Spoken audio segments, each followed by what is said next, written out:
দরবার থেকে ভালোবাসা থেকে দূরে রইছ, এখনো সময় আছে আল্লাহর বান্দা, আমার মাওলার হুকুম পালন করো।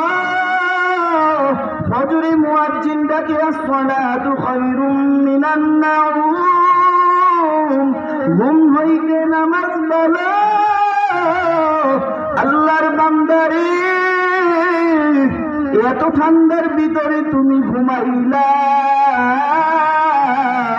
আর কিছু পাগল আমার মাওলার পাগল আছে, তারা লেপ কম্বল সব ফালাইয়া ঠান্ডা পানি দিয়া উজু করিয়া যায় নামাজটা বিছাইয়া আমার মালিকের দরবারে কাঁদেন।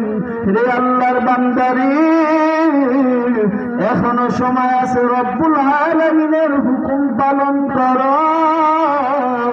নিজেও নামাজ পড়ো, ছেলেকেও নামাজের কথা বলো, নিজেও নামাজ পড়ো, বিবিরেও নামাজের কথা বলো, নিজেও নামাজ পড়ো, এলাকাকেও নামাজের দাওয়াত দাও।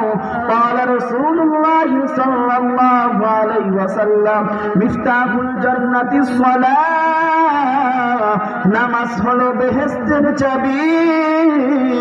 চাবি ছাড়া ঘরের ভিতরে ঢুকা যায় না, ঘরের ভিতরে যদি তালা মারা থাকে, তালা মারা থাকে। আল্লাহর বান্দারে, চাবি ছাড়া ঘরের ভিতরে প্রবেশ করা যায় না।